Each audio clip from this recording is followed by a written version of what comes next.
I start by pushing back my cuticles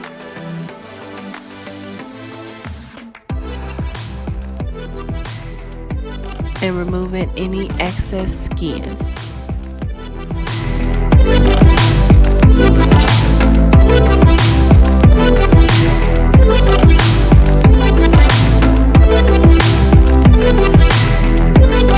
I try to ensure the tips fit perfectly from sidewall to sidewall to prevent the nail from lifting.